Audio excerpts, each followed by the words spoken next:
A very good evening to you. Thanks for joining us on the Tuesday edition of the show. It's the first one for the week. I'm Yemi Adebayo. Always a delight to have you join us to talk sports in London. I'm Austin Okonakpanyemi. It's a loaded show tonight. The Ufc Champions League is back, and we will be giving our viewers updates coming from Europe. Also, we will review Nigeria's performance at the just concluded 2020 Paralympics, and I'm sure everyone is celebrating. Aaron Okwadri is the highest-ranked African player in table tennis, 15th in the world, Yemi. I don't know what to say about Aaron Okwadri, but I know tonight we'll need to celebrate him. Of course, we have to do that, and there's a lot to talk about. I'm looking forward to the discussion we're going to have on the Paralympics as well, and I know you have something very interesting lined up for us, and we'll get to that as we go on. And it's going to be very interesting, like you said, a lot lined up for tonight. That's right. That's right. So we will be giving some love to our Paralympians because they went to the Paralympics and then they, against all odds, came back with 10 medals. 22 of them went there. So tonight we will be celebrating them also. And I'm sure our viewers are pumped up for that one. Kehinde Idris is in Lagos. He's also a big fan of the Paralympians. And I'm sure he's also looking forward to that conversation. Definitely he is, and it gives me a good opportunity to bring him in to the show. Before we quickly have that conversation, let me go straight to Kehinde with me in the Lagos studio. Kehinde Idris, I mean, it's no lie what Austin said. I know how much you love the Paralympians, but first, let me thank you for finding out time to be with us on the show tonight. It's always great to be it's always great to be here. Yemi, for like 4 weeks, 5 weeks.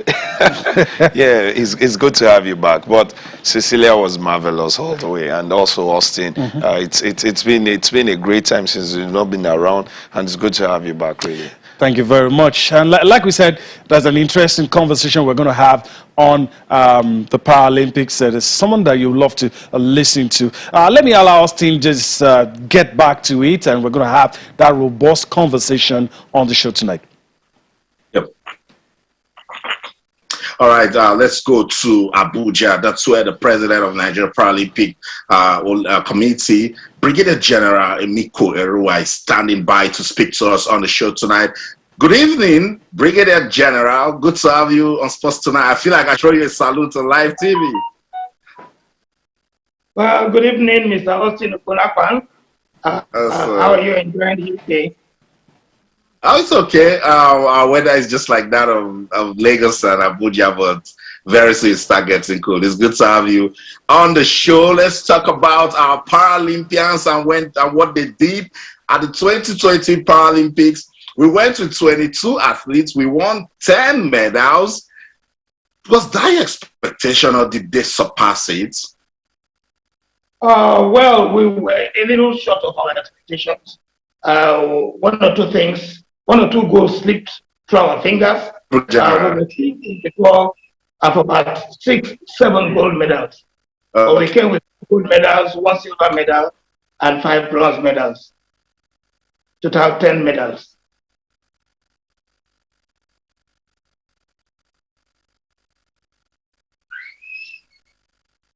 Well,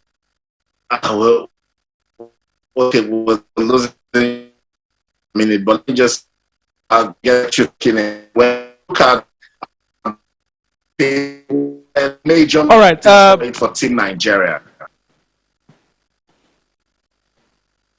Okay, let me just quickly butt in, and because this conversation is going to be very interesting. Let me quickly throw my salute as well, but I'm not going to wave. Let me just say thanks for joining us on the show, sir. And I'm interested in asking you, since you talked about a few medals slipping away from Nigeria's grabs. Overall, were you satisfied with what we were able to achieve at the Paralympics? Yes, we're very satisfied. Considering the contingent, we had 2 athletes with us there. We had 10 medals. But like I'm saying, in our plans, we were gunning for about 6, 7 gold medals. Okay. Since that thing happened the way you wanted it, what are the unique challenges? I've heard you, and I've read some of the comments you've made in times past, especially last year. You talked about sponsorship. You talk about some of these athletes not getting the kind of exposure that they deserve to bring out the best in them. Is that still the case? Yeah, I have always challenged the media to give a lot of visibility to para-athletes. Para-athletes. Because for today, the para-athletes it is only when we have tournaments like the Paralympics and things like that, that they see clips of them on television. I have not seen any event of para sports giving complete sponsorship by the media. Maybe, like you say, you have wheelchair tennis playing now, or wheelchair basketball. I want to see the game watched from beginning to the end, and the tournament watched from the beginning to the end. If we have Cup of Nations football now, everybody will have the timetable of the various games. But if we have things about para, I tell you, I am president of Wheelchair Basketball Federation. When I have tournaments in December, I used to go to schools to even pay principals to bring their students to come to watch. But I want a situation where, I'm not saying come and pay gate fees, but come and flock the stadium and cheer up these athletes to give them some feeling of acceptance among the people also. Austin has always believed that these athletes are very special. He spent a lot of time covering them. I'm very sure he's bothered, as all of us are, with some of these revelations coming out.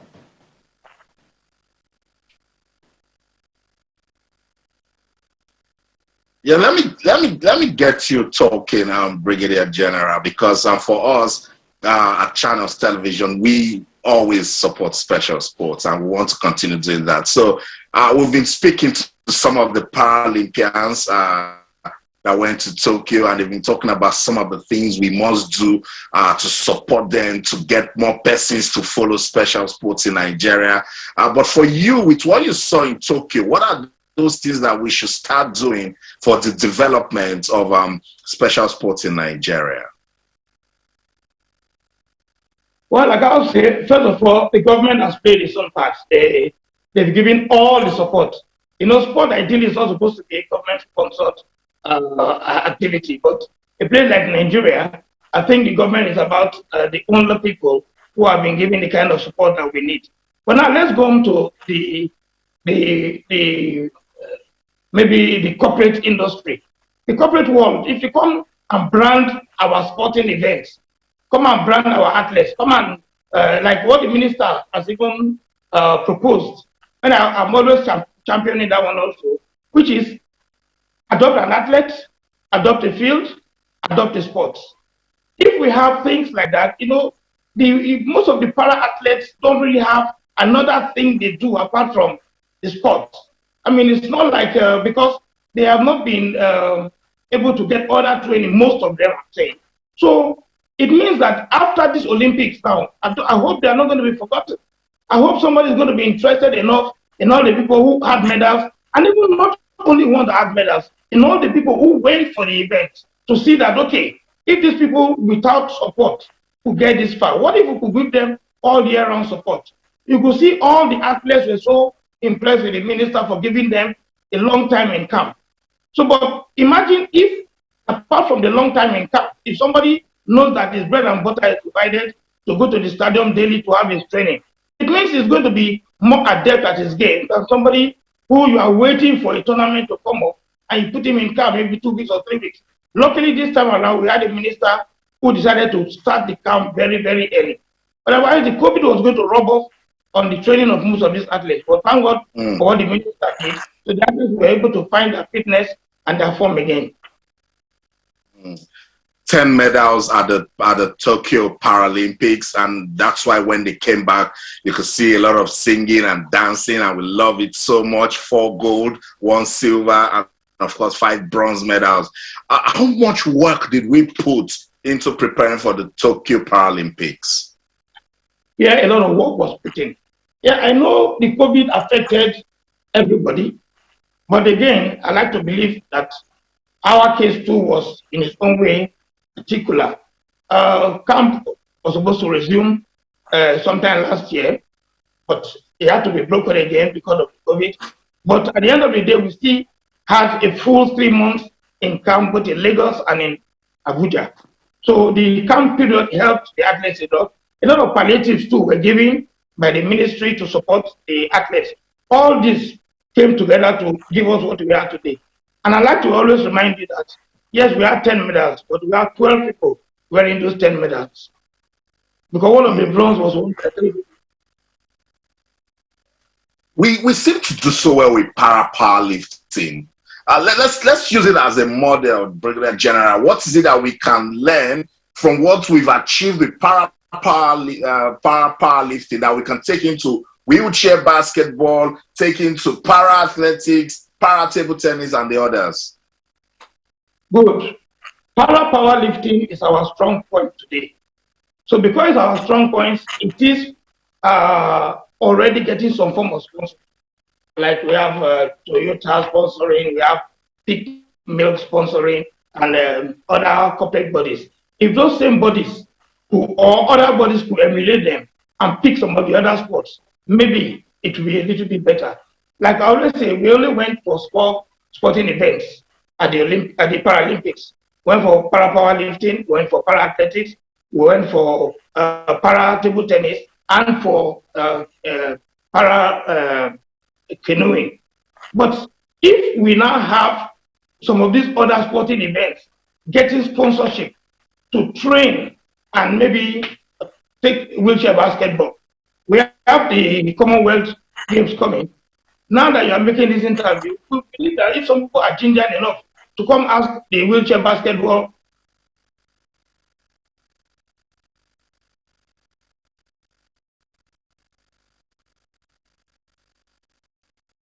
it seems.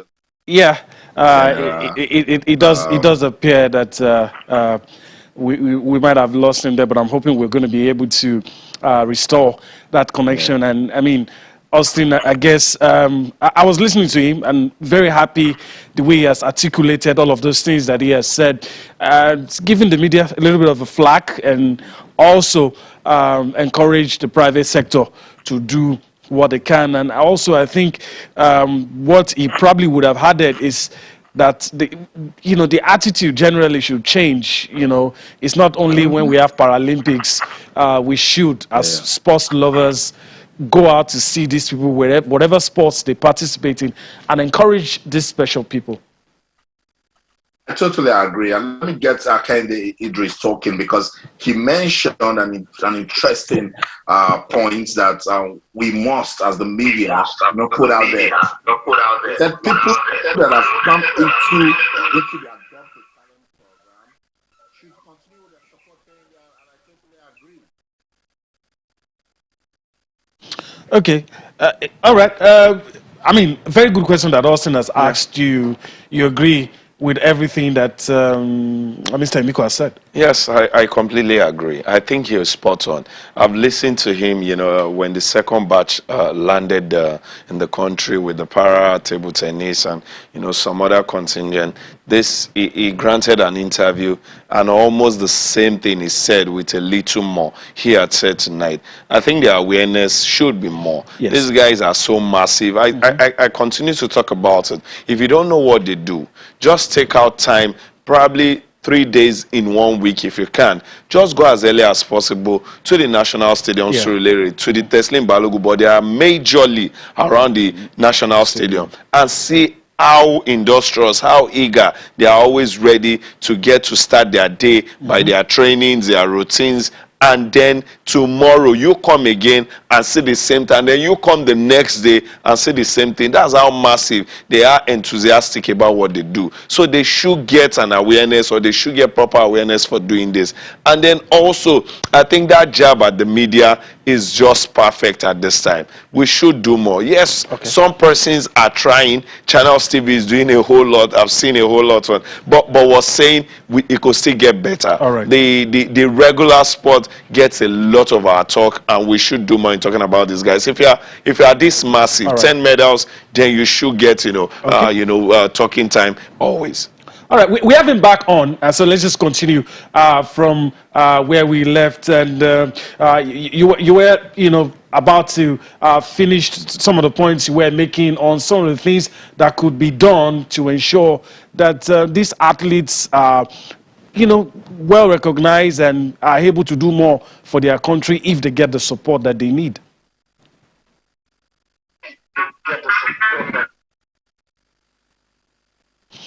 Okay. All right. We'll see if we can sort it out and have him back on. But one of the things I agree is that these guys are very industrious. Yeah. These guys always very active, yeah, and always putting in their best. Sometimes I wonder how we always expect so much from them, even though we know we've put in so little. Even though we've put in almost nothing sometimes. I ask a question from some of them, what is your motivation?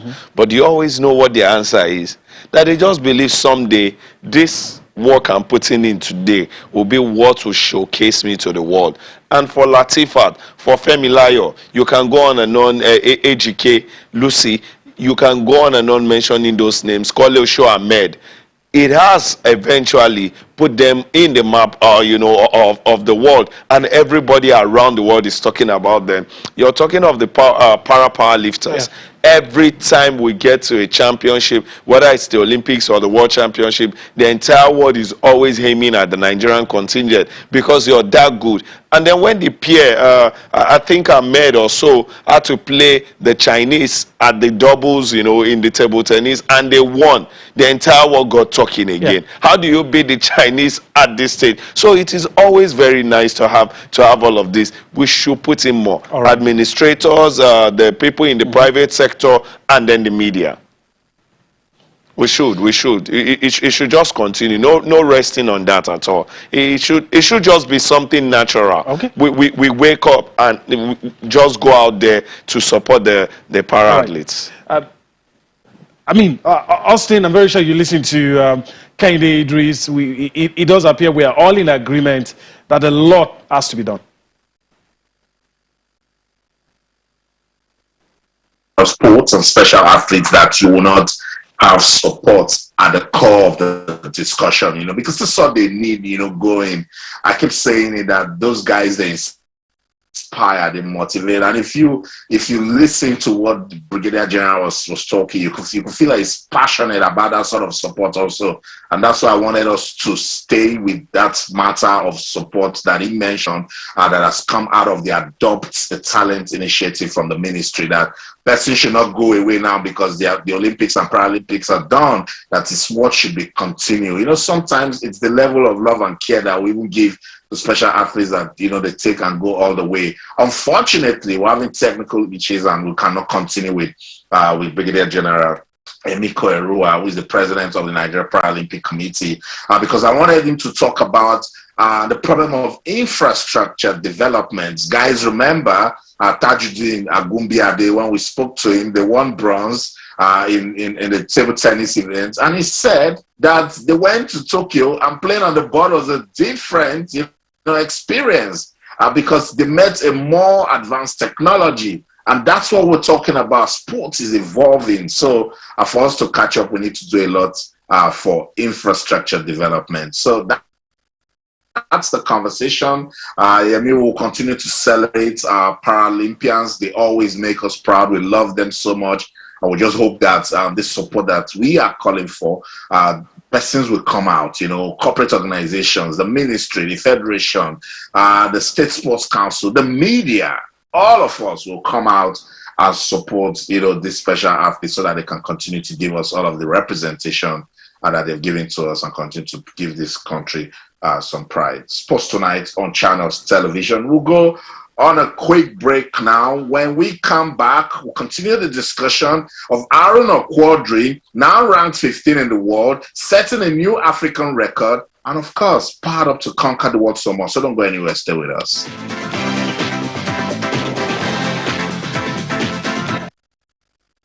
All right, welcome back. Of course, on a day like this, things we do will always be disrupted at one point or the other because of the UEFA Champions League. Let's go quickly to the various centers in Europe where matches are currently going on. 2 matches concluded already. Guys, this doesn't surprise us anymore. Bayern Munich currently leading at the Camp Nou, 2 goals. They're leading against Barcelona. Dynamo Kiev and Benfica is goalless as we speak. One of the games already concluded. Young Boys spoiled Cristiano Ronaldo's return to the Champions League with Manchester United. He scored, but his team lost 2-1. Villarreal currently slugging it out with Atalanta. It's 1-1.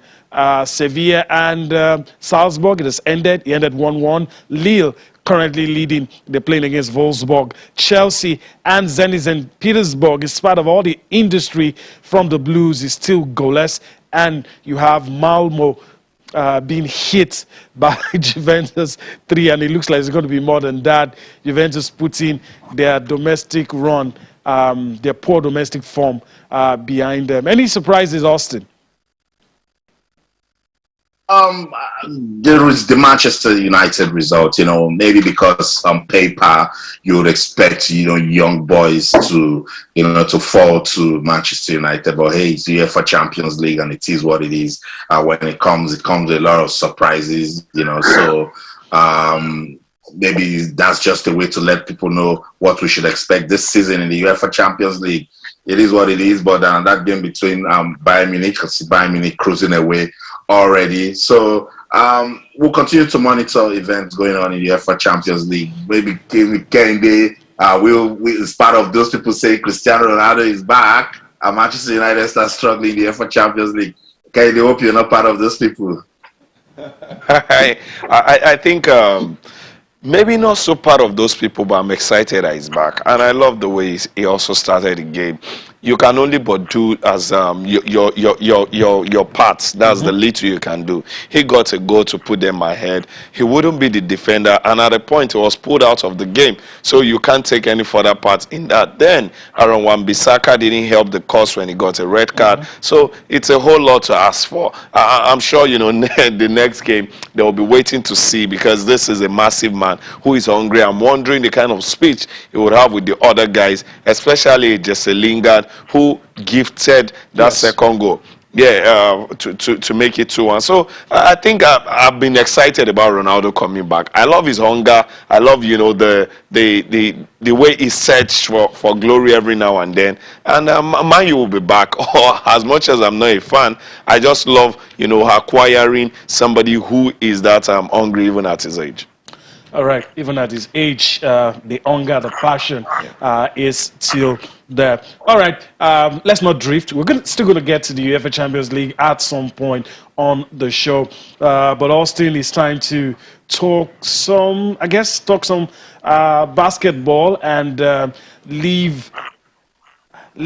Okay, we're going to do, let's switch things around. Let's do table tennis. Yep. Austin, you quite rightly talked about Aaron Okwodri making us proud. He's now world number 15. His climb has been steady, and it's also good that we're going to have the chance to have him on and talk about some of the things happening. Beautiful story. Aaron Okwodri has been giving us reasons to talk about him. I think in the last 5 years, his consistency, his rise with table tennis, not just in Africa, but in the world. Didn't go well for him at the Olympics, went to the African Championships, paired with Bode Abiodun to win the doubles for Nigeria, lost his crown to Omar Asai in the final. And then now, the crowning glory came when the ITTF latest rankings were released, and he was ranked 15 in the world. Beautiful story for Aaron Okwodri. Let's go to Fulda. He plays for Fulda, runs Ross Mabazel. Mabazel. He would tell me that name because I always struggle with the name of that table tennis club. Aaron Aquadri is standing by to speak to us on the show tonight. Good evening, champ. Welcome to Sports Tonight. Good evening, everyone. Thanks for the opportunity. I'm very happy to be here with you tonight. So what's the name of that table tennis team you play for in Germany? Fulda Rosprodel Mabazel. Mabazel. So maybe we should just stay with in short, they call it TTC Fulda. Okay, beautiful. Stay that way. Aaron Aquadri, what a story it has been for you from the Olympics till when we got the latest ITTF ranking. But for you, what sort of year has it been so far? It has always been very difficult. It's not always about winning, but some difficult moments. Sometimes getting injured, sometimes coming back, despite working very hard. But of course, I give thanks to God for always grounding my efforts. There's always been negative moments. And of course, because I didn't give up, I keep on working harder and harder. The positive moments are coming as well. So I think my performance in the WTT Budapest and African Championships actually made this rise. Awesome.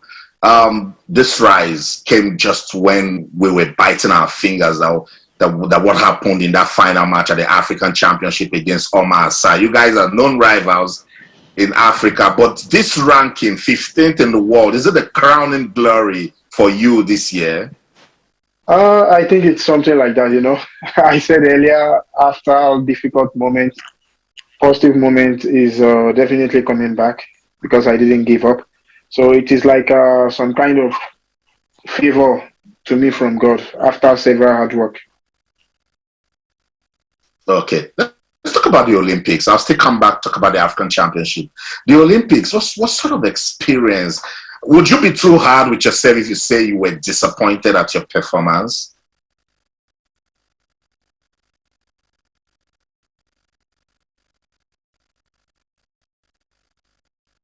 Hello? Hello, Quadri? Okay, I think we're losing the champ briefly. Hopefully we'll get to join us again. Let's go to Yemi in Lagos. Yemi, with a few things. Hello, can you hear me now? Can you hear me now? Yes, I can hear you now. Can you hear me also? Okay. So I can hear you. Please repeat the question. Okay, I was saying let's talk about the Tokyo 2020 Olympics. I said, would you be so hard on yourself if you say that you were disappointed at your performance? Of course, I was highly disappointed. That is one of those things in sport. Man proposes why I got disposed. I said earlier last year that I decided to join Bundesliga because of the Olympic Games. And in the end, it did not go very well. But of course, it is not the end of life. I had several lessons there, and that keeps me going. So, there will always be like bad moment, and if we don't give up, the good moment will always follow. And immediately after the Olympic Games, I played in WTT in Budapest, Hungary, and I got to quarterfinal. And we started Bundesliga immediately as well. The moment in the Olympic Games, I didn't let that get into my head. So we have been doing very well as well in Bundesliga. Last season, we ended up in number 10 out of 12 teams. So presently, we are in top 4 in Bundesliga. So a playoff is very possible. Thanks for joining us. I am more interested in the ranking story. I have something funny that came to my mind. Growing up, we always saw table tennis as the game for the Chinese. And now I'm this age, and I'm very happy to see a Nigerian and African battling with those guys and getting into the top position. And so the question is, when you see this Chinese guy, by the way, the number 1 to number 3 Chinese, some of them are still in the top as well. When you see them and you come up against them, do you feel intimidated with these guys when they want to play the ping pong? Years ago, the level between us is so high, and presently the level is not so high anymore. I mean, before they were much more better than us. But with the new system, everyone is mandatory to play almost every month. And now they are coming to play month after month. And with this, we get to know some of their tactics. Of course, we still continue to lose against them, but we don't lose like before. Probably before we were losing 4-0. Now they get to sweat a lot before they are able to win. So, of course, we are not actually intimidated by them.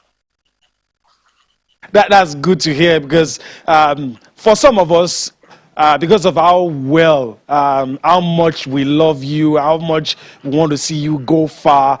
Anytime we see you against the likes of Malong and all of those guys, we get the chills. But it's comforting to know that you're telling us the gap is not as wide as it used to be. And so. My other question before I probably hand over back to Austin is, what has been your motivation? I know there's been so many challenges, many hurdles to cross. You talked about injury when we started this conversation. So what has been, because for somebody from this part of the world to be high up there, I mean, it takes a lot to be able to surmount all the hurdles. So what has that thing that always keep you going? I always remembering, while growing up. And similarly, I always remember that out of about 220 million Nigeria, I am being given the opportunity to represent. So it's like I feel something like there are a lot of better players than I who really wants to do much more better. So why wearing that green, white, green? It is like there is no tomorrow. You just have to give everything today, so that you can actually prove a point that you deserve to be in the national team. My family as well, they have always been supporting and motivating me. My sponsors, Barrister Waid and Itoshudi, Olalekan Okusan, several people that I won't be able to mention. So I always remember that, okay, there is always a reason to be here. And I have to give I have to prove myself to show that I actually deserve to be here. I don't know. Let's talk about. I'll still go back to the Tokyo 2020 Olympics because so much happened there. You were Team Nigeria captain, and so many things happened at the Olympics. Tell us first, tell us what sort of experience was it for the athletes?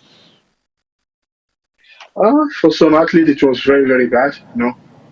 For some, it was good. I think about 2 or 3 of us, it was very good. Like Ese Brume, Obo Tuturu from wrestling. For Amuson, it was not bad. She did very well. And for some of the athletes that were unable to compete, it was like a very bad moment for them. But of course, there is nothing we can actually do. We really do not need to give up. We can actually do much more better and get better days ahead of us. I don't know, Quadri, you're very calm. You have an admirable character. You're only fierce with those smashes and when you're giving those backhand and forehand. But at the Olympics, you were a bit vocal. What happened that you started talking? We need to just know, what were some of the things that made you go, ah? So many things happened. But of course, I won't like to go full into details. I've said it several times. But, almost everything was not true. Like the issue of phones, that was not true. Nobody from the officials were trying to steal the phone from the players. The Samsung, as one of the sponsors, they gave the phone. Purposely, they know that you would compete.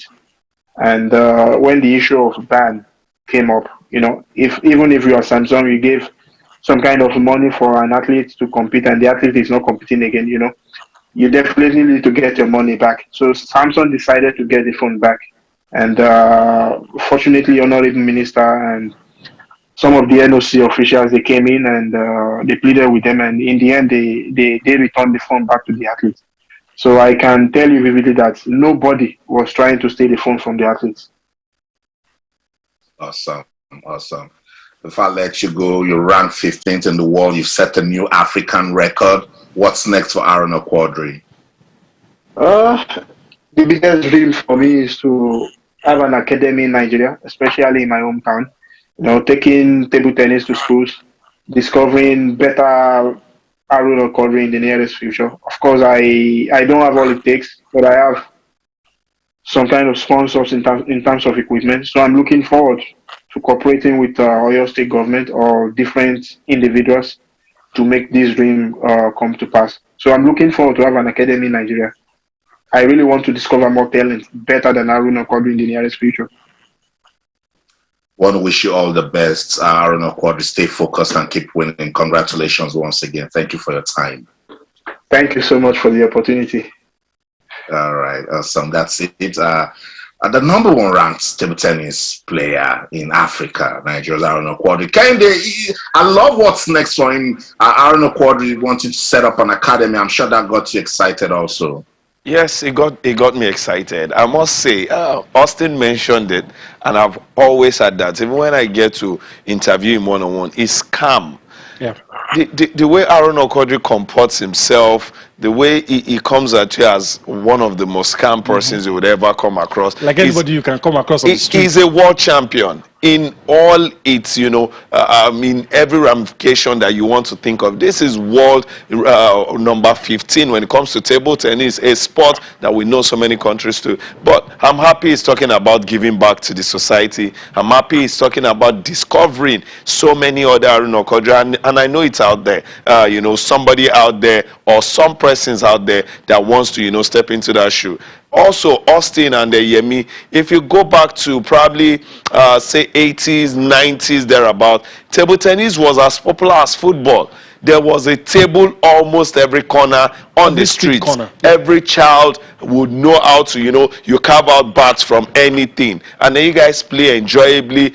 And later, it starts to become competition where you know the best player and then you want to beat the best player and all of that. Probably the likes of Aruna and others would help us get back to that point where table tennis is being shown the kind of love it got, some years back. Yeah, was a crowd puller.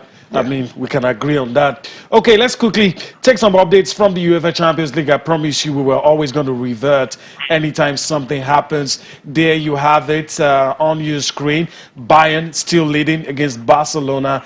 Dynamo Kiev and Benfica, it is goalless. You have Young Boys defeated Manchester United 2-1.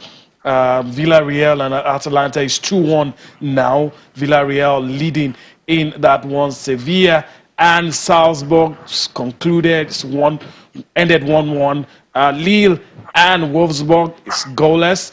Then Romelu Lukaku can't put any foot wrong these days. He scored for Chelsea against Zenit St. Petersburg. Malmo currently trailing Juventus. Juventus putting all the frustration of the Serie A, putting it on Malmo. And that's the situation report right there in the UEFA Champions League. Quick one, Kehinde Idris, probably will not even have time because there's still a lot to do. Any surprises yet? No surprises yet. For me, I think I just love what Juve did because I was particularly talking about with some colleague earlier today, saying they need to change the direction. And this game should be that, and they are doing that.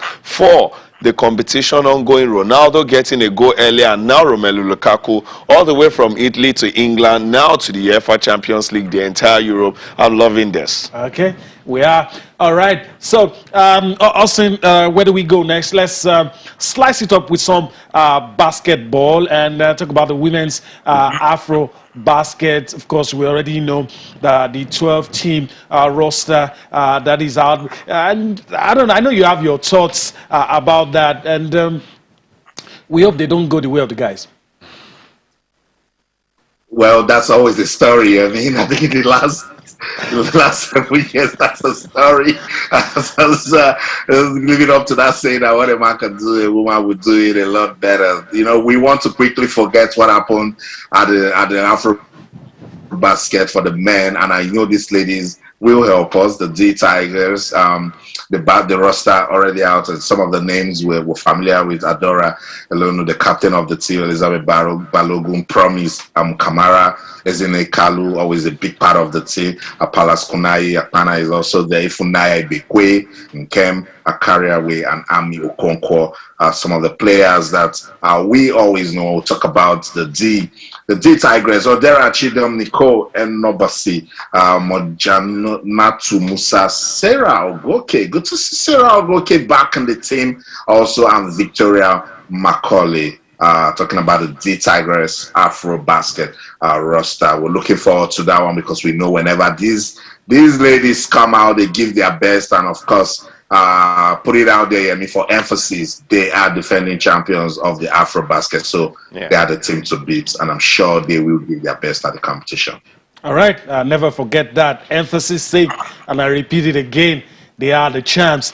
Kenny, before we go on a break, Mozambique, Angola, those two others, we should be able to surmount. We should be able to. And the fate that hit the Day Tigers, we're not talking about such fate for the Day Tigers. The Day Tigers, 46 players were invited to camp, build up to the Olympics. By the time the AfroBasket came, none of these 46 players were part of. So it was almost a fresh setup. No continuity. In 2 weeks, these guys had to be together, 4 from the Rivers Hoopers, right here, had to be together, go for the AfroBasket, and we almost knew that what happened would likely happen. Probably we never thought it would be that early. For the Day Tigers, we can reel out names. About 8 of those names are super regular. I was saying the 4 that are not as regular are names that we've heard in recent time and are so good. So the fate is different. I think the D Tigress are ready, and we just want to see them go there. Not like stroll to get the trophy. Put in the work, and then, just take your place. All right, quick update from the Ufc Champions League, and there you have it. We're not surprised anymore. We see Bayern do this to Barcelona. We know it's going to happen. And now the post-Messi era is getting worse. It's 3-0. You never know what's going to happen before the time it's going to be up. Then you also see Villarreal and Atalanta 2-2. Some end-to-end stuff in the UEFA Champions League. Interesting times. We keep reverting to the Champions League. If there's any team to let you know, Sevilla, Salzburg, it has ended 1-1. Lille, Wolfsburg is goalless. Chelsea, Zenit St. Petersburg, Romelu Lukaku scoring in that one. And Juventus putting 3 past Malmo. And it looks like they might score some more. Let's go on a break. When we return from that break, well, still a lot for you with the little time we have left. Take you on a trip across the money spinning world of sport. We'll go on that break. Come back for more Sports Tonight.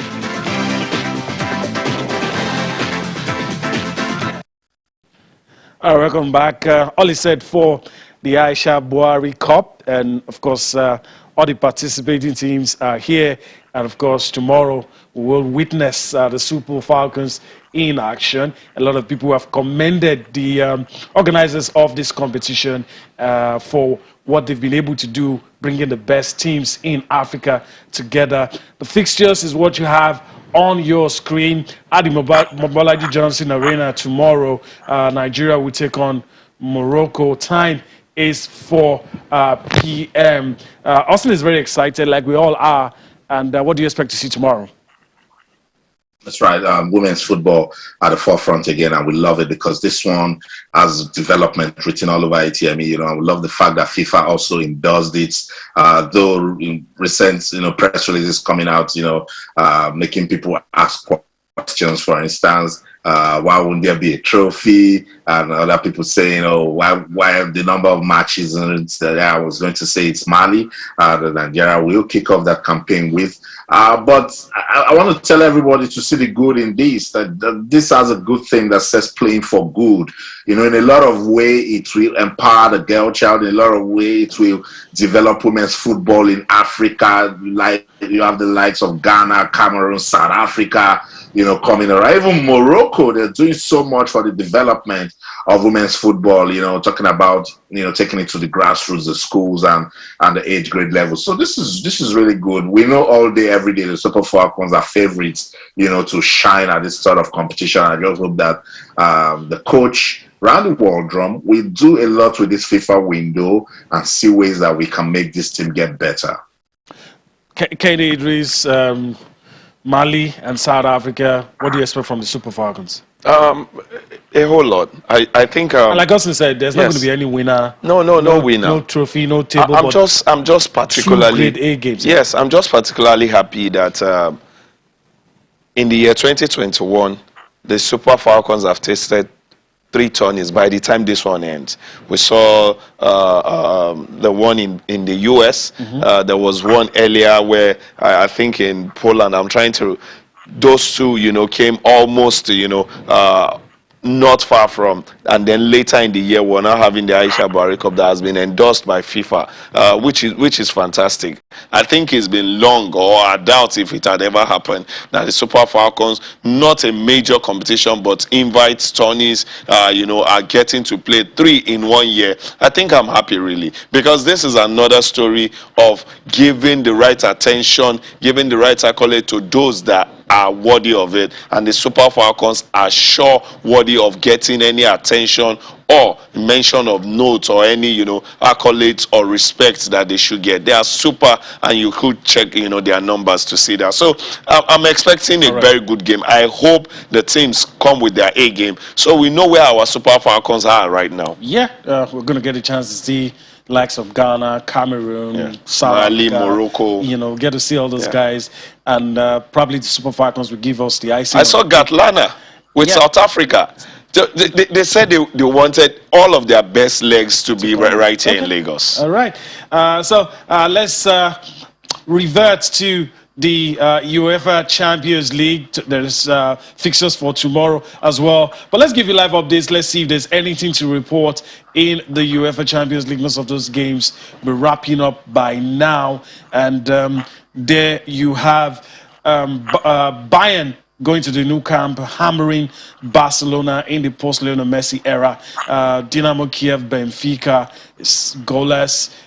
Young Boys defeated Manchester United, Villarreal, and Atalanta 2-2 in that one. Game is in injury time.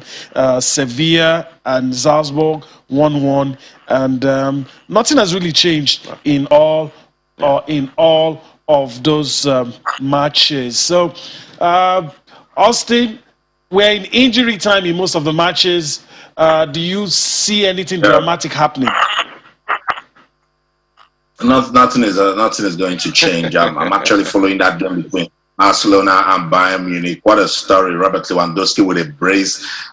You wonder, is this Barcelona, the post-Messi era? We knew they were going to, struggle without Messi, but this is not how to start the UEFA Champions League this season. But hey, again, it's Bayern Munich. Good night for Romelu Lukaku scoring his first UEFA Champions League goal for Chelsea.